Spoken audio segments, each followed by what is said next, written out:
On this episode of Common Mystics, we bring you a story about an orphanage, a court case, and the do-gooders and villains that affected one young girl's life in the late 19th century.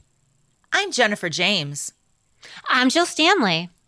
We're psychics. We're sisters. We are common mystics. We find extraordinary stories in ordinary places. And today's story takes us to Chattanooga, Tennessee. Yes, the same day we were there. Let's recap. It was raining. We wanted to stay in the city. We needed a story, but we didn't want to go very far. And we ended up at Forest Hill Cemetery. After we drove around, we found our other story. But we noticed in the car, Jennifer, after we set our intention, a couple of hits that we're going to go over here. But please remind us what our intention was that day. Our intention was, as it always is, to ask the spirits to lead us to a verifiable story previously unknown to us that allows us to give voice to the voiceless. Every time you do it perfectly, every time. That's why you do it. Thank you. So I was picking up as we were driving around the city that day, young Black African-American children running freely around the city. Almost gave me the feeling like, where's your mom? Right? Like, oh, how are you just running around? Absolutely. And the name Bonnie Oaks, we kept running into it again and again. And to the point where we were writing down, who is Bonnie Oaks? True. We were like, who's she? Why is she important? And why does she have her own drive? Right. Exactly. I don't know what that means, number 2. That's why I skipped it, because I have no idea what that means. You were talking about, this is, now you're letting everyone see how the sauce is made. Okay, so you were talking about when we were driving the car, the role of women during Reconstruction and how they would be taking care of like the community and the people in the community. Oh, okay. Sure, like the soldiers and the families. Yeah. Yeah. Okay, you don't remember talking about that in the No, car? but I haven't looked over the notes in a while. And we talk about a lot. In my defense, we talk about a lot. We have got like 25 notes from those 3 days on the road. 29 pages. 29 pages. That's pages. a lot. That's a lot of talking. Okay. Do you remember being in Forest Hill Cemetery? Yes. Yes. We were not attending the funeral. I want to make that clear. We were not going to do that. That would have been inappropriate. I would have felt bad. Like there are things you can't crash unless it was a funeral luncheon. Then I would feel less awkward. You know what I mean? Yeah, maybe. If it was a buffet, that would be less awkward than like a sit down when you're looking at people that don't know you. You know what? Like though? a buffet would be easier. Okay, I agree. A buffet would be easier, but family style is always the classiest to go. If you are having an event, it's family style, what you want. Well, I think if you're all dressed up and you're wearing your heels and you're in your satin and you got the ruffles, the last thing you want to do is walk around with a plate of food in your hands. True. Especially if you're me or you. Well, because we're clumsy and it's going to end up all up and down ourselves and it's just going to be a mess. Especially after a couple drinks. Our nephew and I at our niece's wedding, like literally like ran up to the bar and was bodyguarding the champagne because we had to get our own champagne toast. And we're like, we need 9 for our table. And like someone from the wedding party was like, we're in the wedding party. And I was like, and you were slow getting here. So now these first 9 are for us. You know what, Jill? I do remember being in the Forest Hill Cemetery, and yes, there was a funeral happening that we did not crash. However, it was so odd because there was this sign that said Vine Street Orphanage, and it made no kind of sense, and it jumped out at me, and I took a picture, and I was like, there's a story here. What's interesting about it, it was like almost a historical marker out of place, like in the cemetery on the grounds that made absolutely no sense. So definitely, you were like, we are looking in on some orphans. That we are going to have an orphan story. True. So then, and yes, do you remember this? I don't know if that you really you remember pulled this. into a parking lot on campus that seems significant. I do remember this, actually. Okay, so I made a left and we couldn't get to the right. I had to back up and go through like this crazy shady little alley and there was all this construction around. Yeah. Okay, I just want you to remember that. And what campus was it? University of Tennessee at Chattanooga? Yeah. Okay. UT Tennessee? What is it? I don't know. That sounds about right. Yeah, UT. Yeah. Not and you know UTI. what? Not UTI. I knew that was coming. And you were talking about the significance of when we were talking about the orphans in the context of like the orphanage sign that we saw. You were like, something has to be about the parents. I'm more interested in about the parents. Yes, it definitely felt like the story wasn't necessarily the children, but more the parent drama happening surrounding the children. Do you know what I mean? Yes. Yes, yes, yes. And I think one of the last, and you do not know why this is a hit right now, but you don't know why it's a hit. Right? Your face doesn't know. But one of the last hits we got, it was really like a breadcrumb, was the medical buildings and how we were in like surrounded by like medical building. It was like, how many people are sick in Chattanooga? Like there's a lot of medical buildings in this area.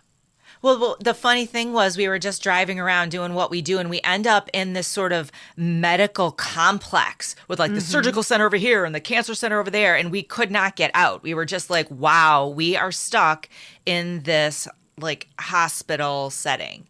And it's right off it's right in the midst, I should say, of the university. So like you have like the university complexes, and then you have like a random old cemetery that we went to, and then we have all these medical complexes and construction all around. Right. Like there was digging. It was very difficult to navigate that day in the rain. But tell me a little bit about the orphanage that was immortalized in that cemetery with the sign. Right. So researching the sign that said Vine Street Orphanage was where we started, was where you started, because you actually put this outline together. So thank you, Jill. And so my pleasure. You were able to find a little bit of history about the Vine Street Orphanage, which is now called the Children's Home in Chattanooga, Tennessee. Jill, is still there, the Children's Home in Chattanooga? Yes. So the Vine Street Orphanage, now the Children's Home in Chattanooga, can be traced back to the year 1872, when a group of concerned women citizens from local churches, known as the Women's Christian Association, established a food and clothing pantry for orphaned girls. How nice. That is really nice. Here they are, taking care of the community. The operation quickly expanded to not just giving out food and clothing, but also housing orphaned children. And their effort became known as the Women's Christian Association, which I already stated earlier. And I want you to say it again, because it's a hell of an organization, the Women's Christian Association. Yes. Good on them. Good on them. And it grew larger and larger, and there was a facility built for it on Vine Street. Now, like most orphanages that were built during the Reconstruction era after the Civil War, Vine Street was segregated. Wah, wah. And what I mean by that is segregated racially. So they would put all of the white children in I'm not going to say that right now. Yeah, what you're gonna say is that they did not allow Black children into the facility. It was a white only. So they segregated the white children from the Black children. Of the needy children's on the streets, they were only serving to mostly young ladies, like young girls, not many white boys over 10, but they were all white. Sorry. I'm sorry I had to break that to you. See, okay, so I won't read this because that's not what this says. This says that the Vine Street Orphanage was segregated, meaning that they kept the Blacks away from the whites. Is that what you mean? But like that is what I meant, but I mean like from the streets, not from like inside the not inside the institution. Okay. So Vine Street Orphanage only took white children. Is that what you're telling me? Yes, and a limited number of boys, especially boys over 10. Okay. And that was pretty usual because Black orphans were not allowed in many of the facilities that were available at the time, and therefore faced even more significant hardships, right? Yep. Now, there were separate, quote unquote, colored orphanages that did cater specifically to the Black orphan population. Correct, Jill? Yes. Yeah. And it wasn't a good time for orphans after the Civil War in Chattanooga. I don't know if you know that. Not that there's ever a good time for orphans. I will tell you, being an orphan myself, it is always hard. You weren't an orphan. You were a child of the streets. Orphan. I'm an orphan right now. I'm talking about myself today. Your 42-year-old self? You don't know how old I am? I don't know how old you are. Oh, are you 45? God. I think you're 45 because the math is really really easy. Yeah, you're 45. That's right. I'm not. You're 44. You're going to be 45 this year. Okay, I'm and that rounding was up. 12 minutes of our time. Well spent. All right. So Chattanooga, after the Civil War, it was a really crafty time for orphans. I just want to say this. The thing is about the Black orphanages is that in the South, there were people that were trying to organize Black orphanages. However, their efforts were met with violent resistance. So, meaning that it was very difficult to establish a Black orphanage? Threats from the KKK, things of that nature. Really? So there were, yes. Even, oh, wow. Yes. I would think that even the KKK would have a soft spot in their white hooded hearts for the little Black children without a home. I'm serious. Not in those. Like, are you serious? Swear to God. Wow. And that will come up again. So I'm not, I mean, that's spoiler so sad. alert. Yeah, spoiler alert, the KKK fucking sucks. What are you going to do? I'm going to take a stand on that and screw them. You're anti-KKK. All right, great. Yes. All right. So Chattanooga, after the Civil War, which hit that city hard. Hard. It was hard. A lot of families were broken and struggling. There was economic hardship and displacement because of the war. And that all led to a rise of children on the street, a rise of children who did not have both parents. But that's not all what happened. During the 1800s, girl, What else happened? There was a vicious yellow fever epidemic that was going across the country from the south to the north along the Mississippi Delta. And it was being carried by female mosquitoes. Okay. I had to look this up. It's true. I know it's true. You know why it's true? Because only male mosquitoes what? They don't sting. Because they don't bite and suck your blood. They don't have the apparatus on their mouths. So don't blame the females. That's how they were made. Plus, they're getting shit done. They are getting shit done.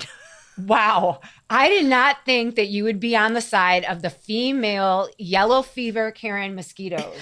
I'm just saying. They have to do it all. In other words, they have to do it all. But listen, Jennifer, so like it hit Memphis like bad. Like a lot of people in Memphis died. And people were like, Elvis wasn't there yet. So they're like, why are we even here with all this epidemic happening? So they all fled and they carried the disease with them. And they carried them into towns like Chattanooga. Ugh. And so was Chattanooga impacted by the yellow fever epidemic? In the 1870s, 366 people died.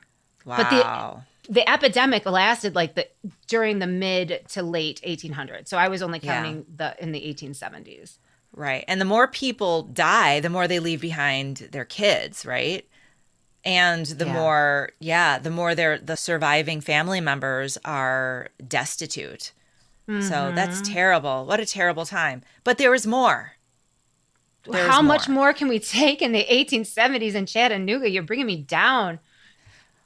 1870s also brought social and economic changes, not only because of the growing poverty, but because of industrialization coming as well. So now you have people who are more centralized in the city areas, and there's factories. And of course, we know how terrible factories were to work in, right? Yeah. So it's a whole new kind of poor that I think people are dealing with for the first time. Yeah. Hmm. Yeah. There was a need for social services, including orphanages. So tell me what we already know one of the requirements of the Vine Street orphanages or orphanage was that you had to be white. So we know that. What You had else to did be you have white. to be? Either one or both of your parents had to die. So you could still have one parent and be considered an orphan and go live at Vine Street. Okay? But Continue. papers had to be signed to Yes. release all of any ownership or Guardianship. custody, yeah, guardianship of that child. So they're Yes, like, exactly right. you dropping off your kid here, sign right here. Sign right here. Yeah. Yeah, you You're are no releasing. longer, in I, d- control of what happens to this child. I don't care if she doesn't eat green beans, she's eating them here. You know what I mean? Kind of deal. Yeah, exactly. That's kind of scary I mean, I feel because you're like, signing away your right to your own child. well, think about the like where you have to be in life to face that decision. Yeah. Yeah. Fuck. I mean, it's a selfless thing to do. You know, if you're like a woman and you can't raise them, it's kind of selfless to be like, I would rather you have a life without me and hope for like with the Christian Women Association Yeah. than, than living on the street with me. True, true. And apparently they took children between 6 months of age to 16 years old. But I think depending on the orphanages, different orphanages had different age requirements, like you mentioned before. True. As a matter of fact, not only the age requirements were different, but a lot of times some of the orphans in the orphanages weren't technically orphans at all. So like Right. where Vine Street, you're signing over the children, even if one parent is alive, it could be both your parents are alive, but they can't afford for you to be cared for. And so Right. they end up sending their kids off to either be raised by someone else or hoping for the best in some of these orphanages. Right. Yeah. Ick, ick, ick. So I like the idea of the Vine Street Orphanage, but I know the Women's Association put a lot together. But why Vine Street? Like, is there a particular reason why the women chose Vine Street? Well, I think it goes back to a man named Dr. McCallie, Dr. Reverend McCallie, to be more precise, who donated land on Vine Street for the orphanage. So he was an altruistic man. He was very generous. He obviously had money, and he gave the land that happened to be located on Vine Street, and therefore they built there. And the matrons and the children moved in to the Vine Street Orphans Home in 1911. That's right. And to tell you a little bit about Reverend Thomas, Dr. I would Reverend. love it. I would love it if Well, you did. Tell me a little the bit only- about Dr. Reverend Thomas. I just want you to know that he had 16 children with his lovely wife, Ellen, and 8 of Wow. them survived until adulthood. And when, some of his boys grew up, they were also remarkable in the community that they created different schools, McCallie schools for like the girls, McCallie schools for like blah, blah, blah around the city. So he wow. had raised generations of children to be as socially minded as he was. Oh my gosh, I love that. Mm-hmm. Good And parents. The McCallies. Exactly. The McCallies are really good parents and raised really good kids that were trailblazers in taking care of the community. One of his daughters, which is kind of cool, her name Julia. Julia married a Samuel Walker Devine. Isn't that just a divine name? Yeah, Sam Devine.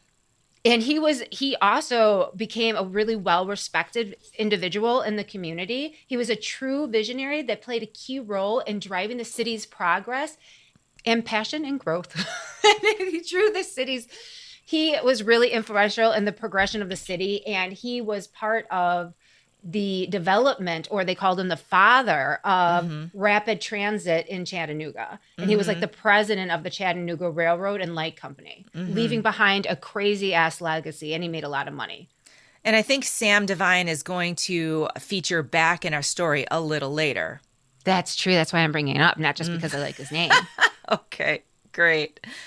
So, Jill, it sounds like these people were wonderful, wealthy people in the community. Did they start an orphanage for Black children as well?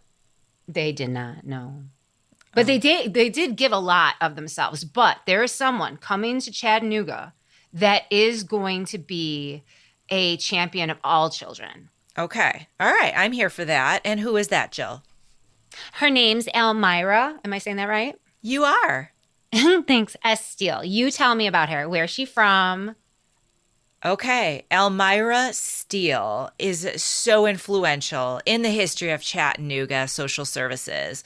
Wonderful woman of Puritan heritage who was brought up in Massachusetts in a neighborhood just outside Boston.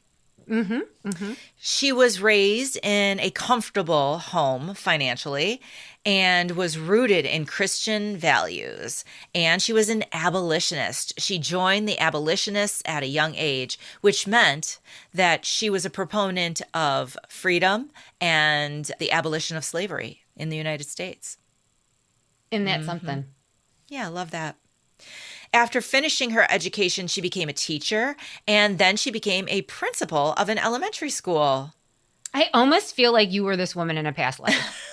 No, she's much better than I am. I'm not this good and kind-hearted. You don't know how good you were in a past life. Oh, okay. Maybe you took the escalator down this time. I think that's what happened. That would explain so much.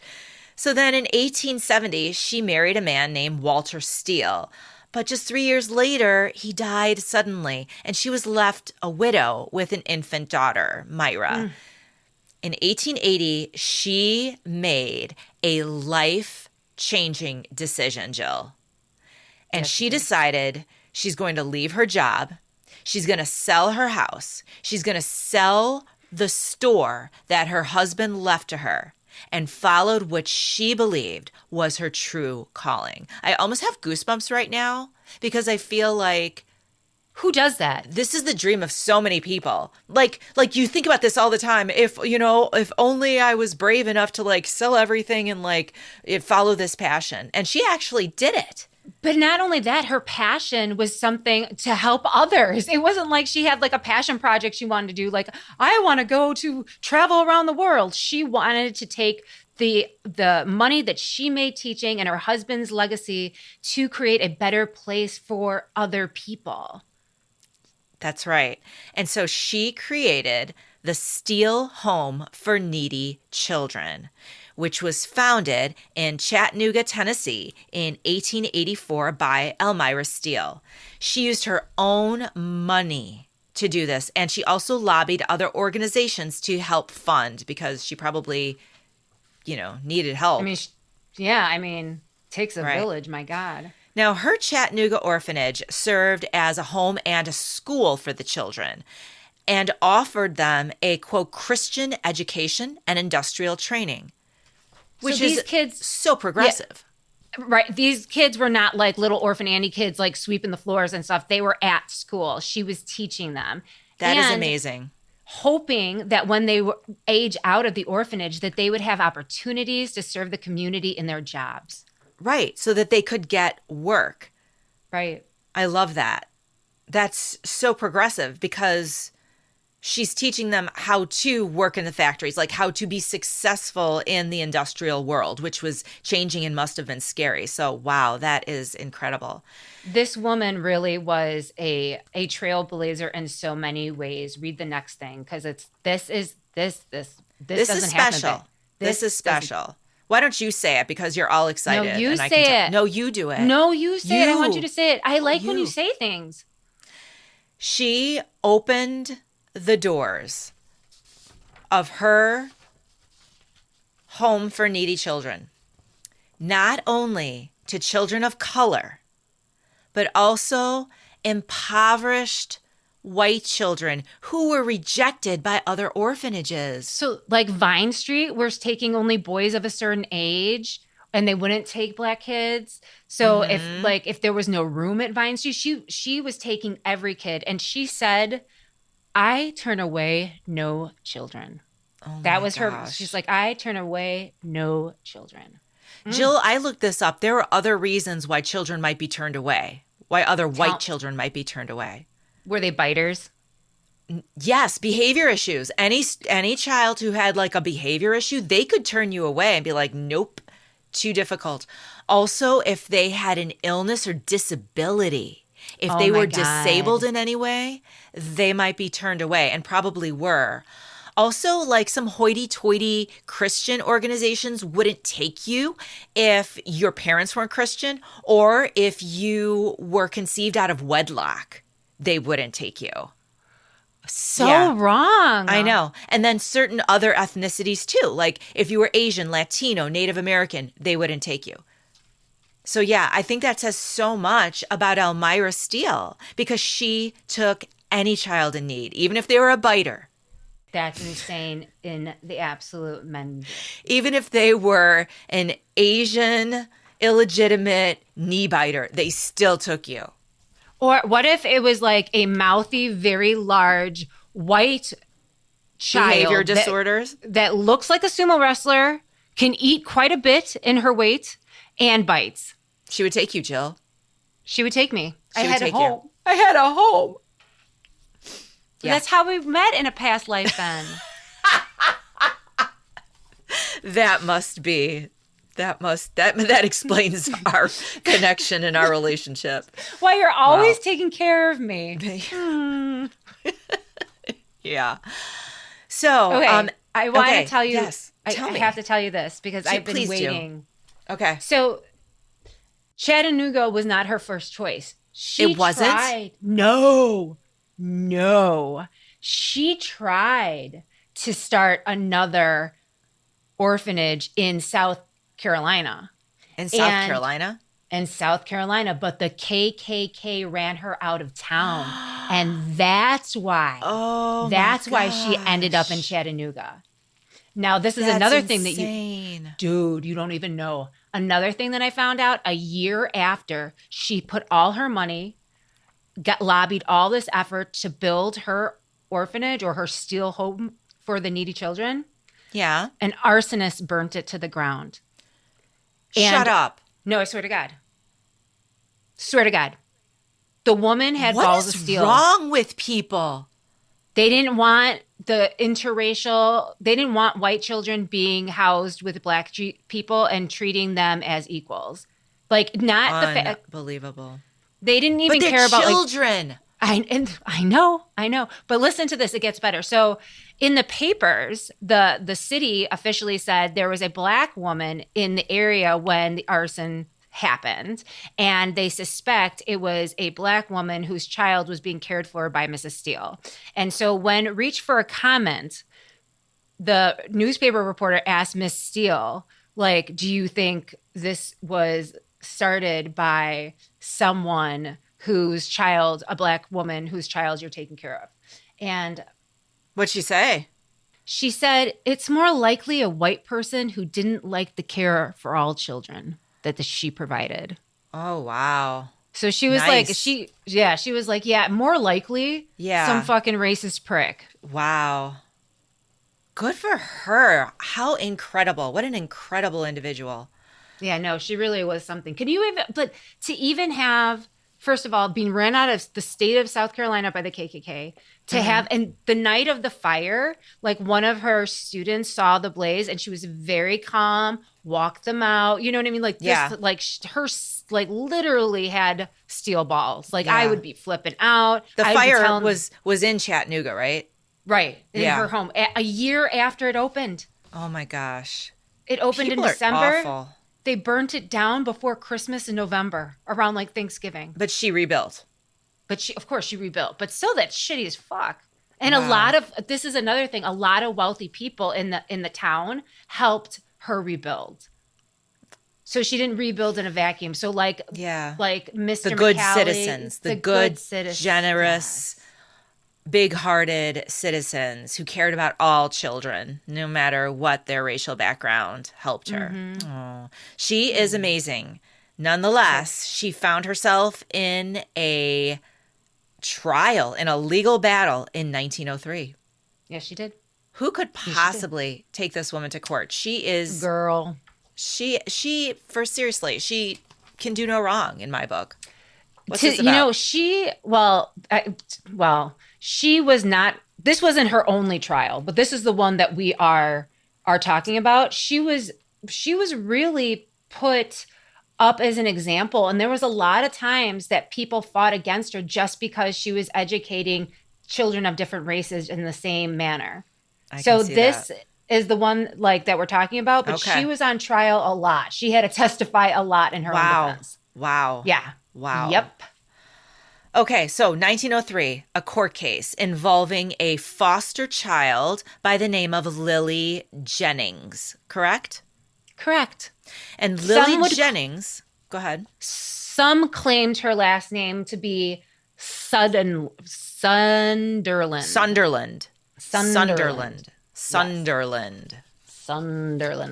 Yeah, because listeners, Jill spelled this about 6 different ways throughout the rest of this outline. So I'm going to make myself a note that it's the last name is Sunderland. Yes, very good. Sunderland, yes. All right. So Lily Jennings was a foster child who was taken from the home of the Sunderland family and brought to the Steele Orphanage. And that was the crux of the court case.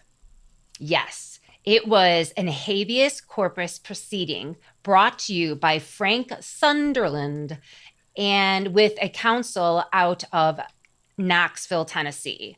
And it was charged against Almira Steele to recover the possession of his foster child that he referred to as Lillian Sunderland. Okay, so basically he is suing her to get his foster daughter back. Yeah. Okay, very good. And habeas corpus just means that that's legal action to challenge the legality of someone's detention or imprisonment. Yes. So he's saying you are imprisoning my foster child by keeping her there. Right. Okay, got it. So now, Lily, you want to tell me about her, or do you want me to tell you about her? She's a heartbreaker, this one. Tell me about her. She really is. All right, don't cry over there. Lily was 12 years old at the time. In 1903, she was a white girl, and she was removed from her foster home with the Sunderland family by a Christian charity group under the authority of Judge Collier of Knox County, Tennessee. The removal from the home was intended to protect her from the alleged abuse that she succumbed at the hands of the Sunderlands. Lily was subsequently placed in the care of Miss Almira Steele, of course, the manager of Steele's Home for Needy Children, which was also known as a colored institution because of the large number of children of African American descent or Black children who were there being housed and educated at the Steele's Home for Needy Children. Do I have that right, Jill? You have it right. So I just want to put a button on it because it's like, that's what you do. Are you fucking kidding me? Okay, so this little girl was like observed to be abused by you fuck, and then you want her back. So you create a court case saying, with the crux of it, saying that she's being detained with Black children, and that is the reason why she should be returned to the family in which there was suspected alleged abuse. Right. So the lawyer of the Sunderlands was arguing that Mrs. Steele intentionally misrepresented her home as one for white children. And the lawyer was saying that if she had been upfront with the fact that there were colored, quote unquote, colored or Black children in her home, the judge never would have made Lily be in that home, right? Mm-hmm. Right. And the Sunderlands claimed that the judge would have let Lily remain with them in the house had he known. Okay, so this is the situation. Okay, so this is my favorite part of every episode. This is the part where we have the talent that is my sister, Jennifer James, as she recreates in an eerie fashion to make you feel like you are actually there on this day in July. Can you please, Jennifer, in the tone of, let's say, Melanie Wilkes, Wait, tell me. wait. Mrs. Steele is from Massachusetts, outside Boston. so She does not talk like Melanie Wilkes of Gone with the Wind from Atlanta, Georgia. Okay, so are you going to do a Boston accent? Well, I was actually at work looking up how to speak with a Boston accent, and then people started coming to my office, and I couldn't pull that off as, no, this is work related. So I am just going to speak like a high class. They probably woman. thought you were like stroking out. They're probably like, something's wrong with Mrs. James in there. Yeah. Anyway. Okay. So here, Mrs. Steele responds to these accusations. Yes. I do have one more request if we're not doing the Boston or Melanie Wilkes. What We're about not. a good Katharine Hepburn? I mean, that's closer than Transatlantic? Melanie. That's closer than Melanie Wilkes. Well, why All right, I'll don't you see what I try can that do. one? Try that one out the size. I think you should read it. No, I can't read as well as you do. All right, I'll surely all right. mess it up. All right. Well, here's what she said. Okay, so she responded to the accusation, explaining that the child, Lily, had been placed in her care as reported, and that she had taken custody without any wrongdoing or inappropriate actions. Now, here is the exact transcript from court. I was born in Chelsea, Massachusetts, and my husband passed away in 1878. I moved to Chattanooga in 1880, and with the money I saved from working as a school teacher, I bought the land where this home now stands and paid for its construction. I doing so founded good. this home to help children in need, and I've never turned away a child who came to my door. In the 23 years I've taken care of the orphanage, I've sheltered 979 children, 75 of whom were white. Many of these children I've placed in good homes, and some I've even helped educate and send to college.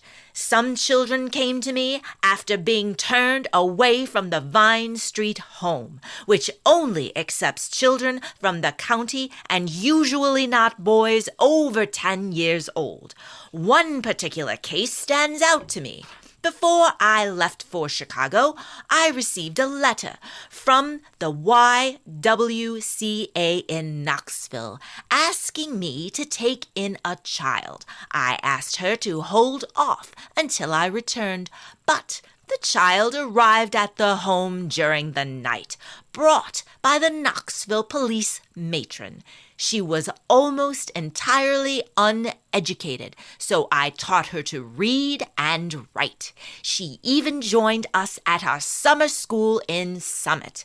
I always try to find good homes for children in unique situations like hers, and thankfully, Mr. and Mrs. Sam Devine have helped place her in one of the best homes in Chattanooga. That's all I know about her, but I've always cared for every needy and homeless child who's come to me, no matter their background. When they're hungry, thirsty, or in need of a home, I've seen it as my duty to do the work of God, the Good Shepherd, and take care of them all as his children. Bravo! That was so good. I wish I had You're flowers ridiculous. to throw. It was so good. It was so good. You Wow. did so good. So, where's Lily living at this time, Jill?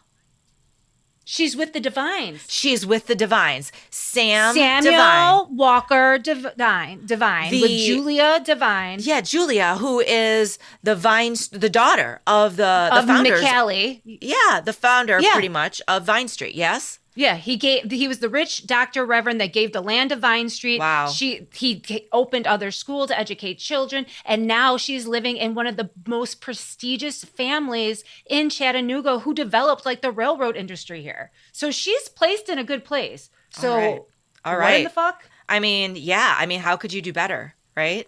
Right. But the whole premise of the court is saying, but she wouldn't have been there unless she was with the black children. Right. So who comes to the stand next?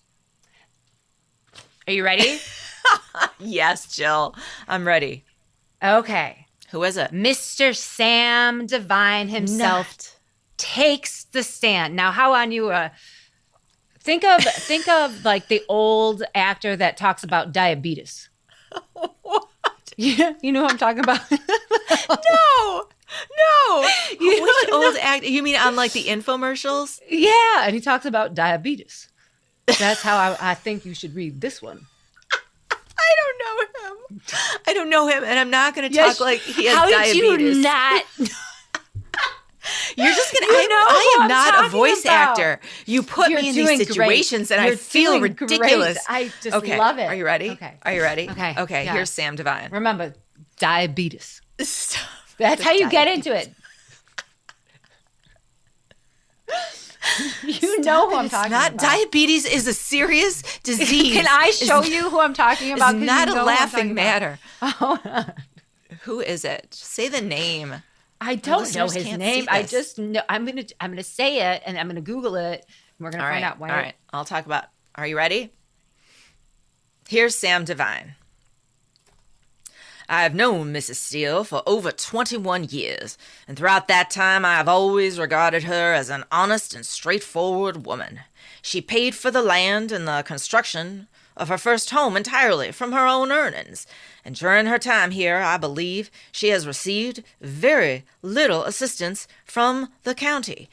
In this situation, she has acted with the compassion and morality of a true Christian, stepping in as a mother figure to a homeless child.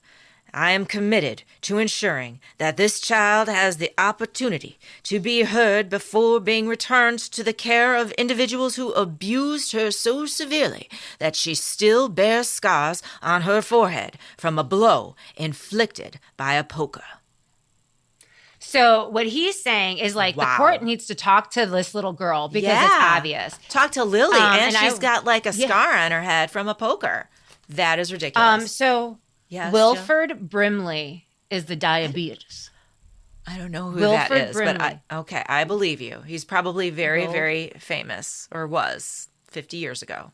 Okay, then Mrs. Divine takes the stand now. Wonderful. Another accent. Diabetes. Okay. I think he was on he's famous. Maybe Little House on the Prairie? He looks famous. Okay. He was on oatmeal commercial, the diabetes commercial. All right. So here's Mrs. Divine. Sam's wife comes to the stand as well. Over the past 20 years, Mrs. Steele has never ceased to amaze me with her unwavering commitment to philanthropy. She stands out as a woman of remarkable compassion and integrity, even in the face of unfair criticism. To me, she embodies the values of a genuine and sincere Christian.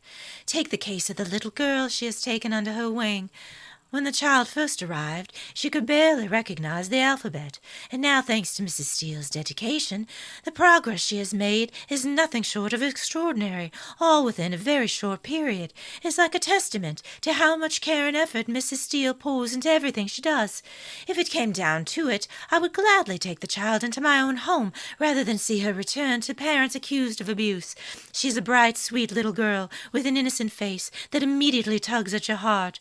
Her short cropped hair and the scar above her left eye tell a painful story.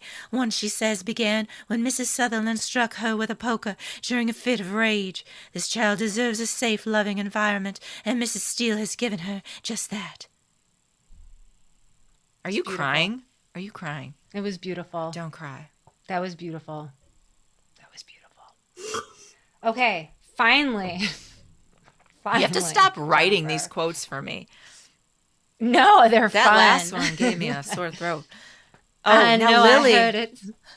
Yes, now you have to be a Lily. 12-year-old girl. I don't How know are you how to going to be a get into the 12-year-old character of a girl. 12? Okay, talk higher. I'll talk like Anne Shirley. Are you ready? This is Lily in her own words. I just a little more southern. She's from the South. The first time I remember seeing Mrs. Sutherland, I was just 5 years old. She came to take me away from the orphanage. At first, I thought a new home might mean a better life, but I couldn't have been more wrong. I'm 12 years old now, and I don't want to go back to that house. Not ever. Mrs. Sutherland beats me and forces me to beg for money on the streets. When we lived in the South Spartansburg, South Carolina, people in town noticed the abuse and reported it to the police. Mrs. Sutherland and her husband were arrested and taken to court. I thought I'd finally be free, but instead I was sent right back to them. Later we moved to 500 East Main Street in Knoxville. All the neighbors were there, and they knew what was happening. They could testify to the beatings if you asked them. One day, Mr. Sutherland got angry because he thought I'd caused some kind of trouble, but I didn't, and he hit me over the head with a poker. I was only a child. I only spent 2 months in the school while I lived there because Mrs. Sutherland had other plans for me. She'd give me a paper and send me out, knock on doors, and have me beg for money. I still remember one man, Mr. Griffin was his name. He gave me $1, and I put it in a pocketbook. But on my way home, I dropped it, and 2 boys picked it up, and they took the money from me. And when I got home, empty-handed, Mrs. Sutherland gave me a beating once again and sent me out. I wasn't just forced to beg. I also had to do all the housework, the scrubbing, the washing, and everything. Mrs. Sutherland had no servant, so she made me her servant instead. She got drunk often, and she would stand outside the house, yelling and picking fights with the neighbors. And Mr. Sutherland, he wasn't much better. He drank too much, too, and would sometimes skip work for days at a time. Mr. Walker, who lived nearby at 513 Main Street, he saw it all. You could ask him. There was one moment of hope during this whole nightmare, and that was a Sunday school teacher. She reached out to Mrs. Sutherland, and she said she wanted to visit the house. But instead of welcoming her in, Mrs. Sutherland sent a message telling her to meet outside instead. And when the teacher came and tried to read from the Bible, Mrs. Sutherland snapped it and claiming she knew more about the Bible than anyone in Knoxville. And she insulted that teacher, calling her an old hypocrite, and sent her away. Eventually, it was that same Sunday school teacher and Mrs. Young, the police matron, who stepped in to save me. One day, on my way to school, they stopped me, and they told me to come with them. And we climbed into a buggy, and a kind of gentleman took us up to the depot. And from there, Mrs. Young accompanied me to Chattanooga, where she brought me to the Steele's home. I love it. I love it. That was great. Thanks. That I hope our was- listeners do. I enjoyed every I second. wonder how many, turned it off during this. No one turned it off. They felt like they were in that hot, balmy courtroom in July of 1903. 1903. Wow. So, when was the case concluded? The case concluded on July 2nd, 1903, and the judge ruled that little Lily should stay with the Divines. Yay, that's a win. It is a win. That's a win. The article described Lily's face as beaming with delight at the thought of her staying with the Divines. And Jill, didn't I read in your outline that she was holding on to Mrs. Divine and was like, don't let them take me? Yes. Oh my gosh. Okay. So all right, good. Yay, this is happy news. When she was walking into court, she was grabbing on, holding her saying, please don't let they take me back there. Because remember, they were in court in South Carolina and they did nothing and sent them back. And that's what little Lily was expecting. But not today. Okay. Today she got a win. Yes. The judge said the order was only temporary until a more permanent arrangements could be made. And Okay. I was thinking, and tell me what you think, I thought that would be like their official adoption of her. Yeah. Yeah. Yeah. I thought so. But what happened next then? If this is a good ruling for us, but only temporary, what happened next? In just a month and a half, for some unknown reason, the paper reported that Mrs. Devine was ordered to hand over little Lily to a judge, that Judge His name Seth isn't in Walker. here. His name isn't in here.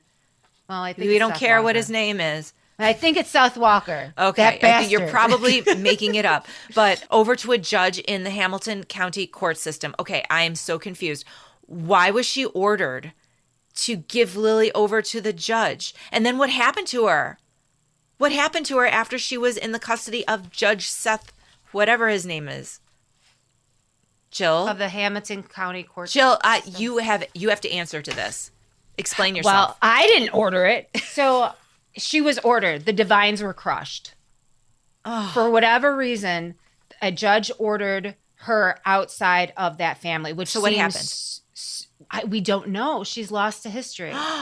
We don't know what happened to Lily next? No, I found many different Lilies in Spartanburg, South Carolina, where she was originally from, in Knoxville, and I traced them all back, but all of them were listed with a different family in the 1900 census.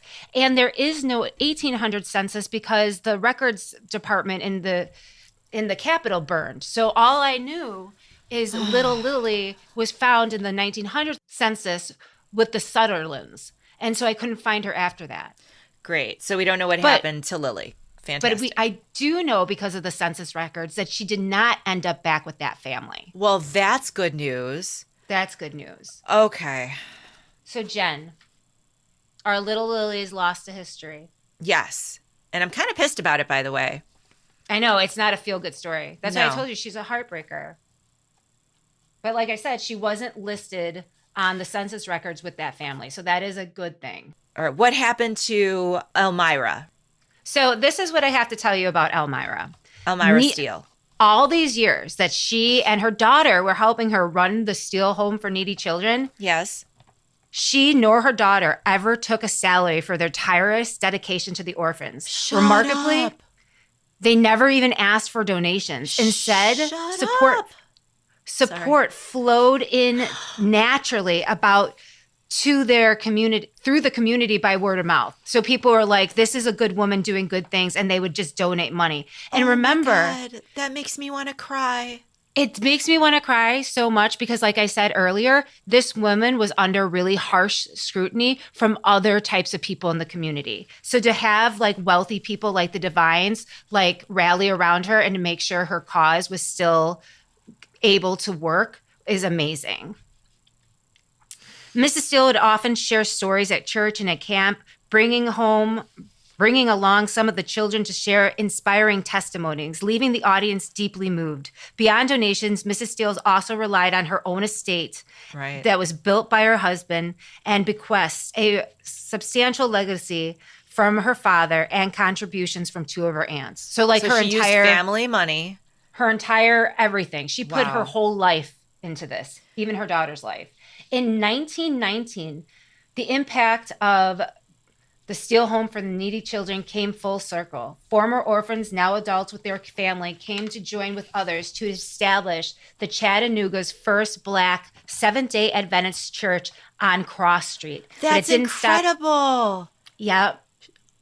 She not only created a place to help these children of color, but she created an entire community that would come back and flourish. It gives Tell me more goosebumps. about this legacy. This is crazy. It didn't stop there. They also launched the city's first and only Black Adventist church school. And as the community grew, so did the church and the school, eventually moving to East 8th Street under the leadership of this new guy, Patrick Vincent. In 1860, the school was relocated to a different district in the city. But Jill. it's still ongoing today. Her legacy is still at work in Chattanooga today. What happened to her ultimately? Well, she ran the orphanage until she got sick. Of course And when she she did. got- That's the kind of person she is, Jill. And when she got sick, guess where she went? To the hospital? To To the the- hospital. To the Medical center? Kellogg Sanitarium right by my house.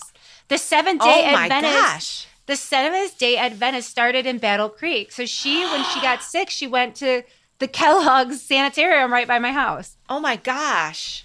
And That's another unfortunately, breadcrumb. that's another breadcrumb. And unfortunately, she did die there at the sanitarium in Battle Creek. Right by your house. Right by my house. Right by my house. Nuts. This She is was laid nuts. to rest at the Old Village Cemetery near Boston, Mass, next to her husband and her parents. So isn't that crazy? Yes. Okay. Who's the voiceless? I'm going out on a limb and saying my little Lily's the voiceless. You keep saying little Lily, but she was 12. And I think they were kind of marrying kids off at the age of 12. So she was a child, yes. But agreed. I mean, yes, Lily. Why Lily. do you think this story is relevant today, Jennifer? I know exactly why this story is relevant today. I'm going to tell you why. Here I come. Are you ready for this? Are you sitting down? I don't think you do. I think you need to bring it.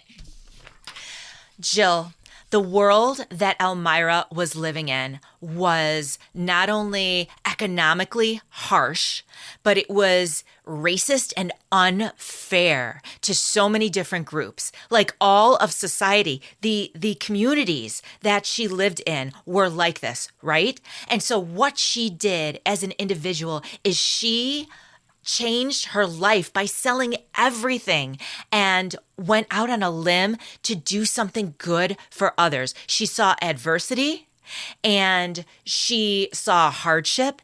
And even though, because she went there to that place of love, because she lifted her vibration to do good for other people, those good people around her sent her the support, sent her the money, kept it going. And not only that, she raised her own vibration to that of love and raised the communities. And generationally speaking, the children she helped came back and created a Black Seventh-day Adventist church and then a school.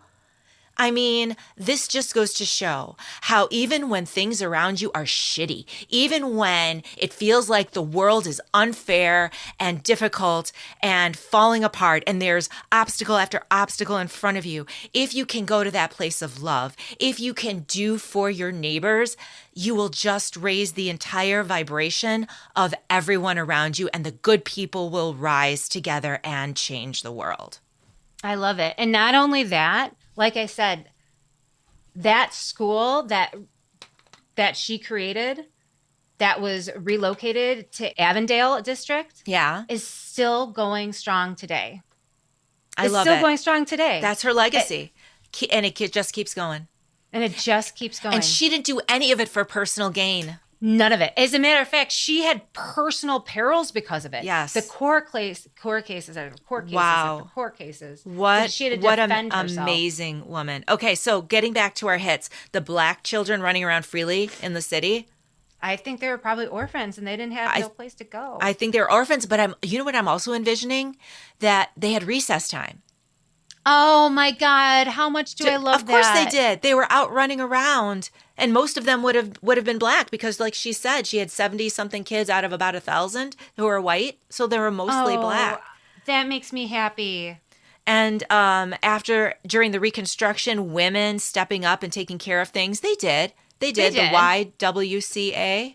The YWCA, the they were Christians racist, but I mean, the Christians Women Association, Mrs. Divine, all of them. I mean, yeah. I feel if we're talking voiceless real quick, I feel Mrs. Divine was heartbroken over this baby.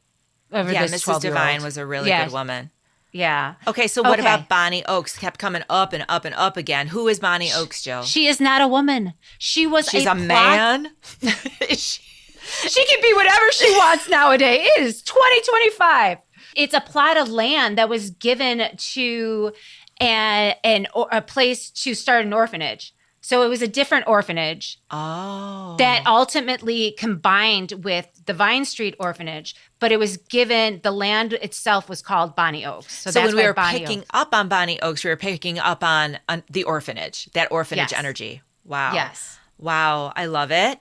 And then, of course, the Vine Street Orphanage sign led us to this story that we saw inexplicably in the cemetery. Do we know why it was in the cemetery? Why is it in the cemetery? That I makes have no sense, you guys. absolutely no clue why this is in the cemetery. Okay.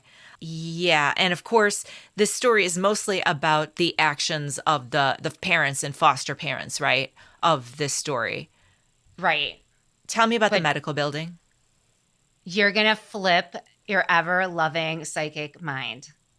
I'll be the judge of that. So we were in an area of the city that the Steele home was originally located.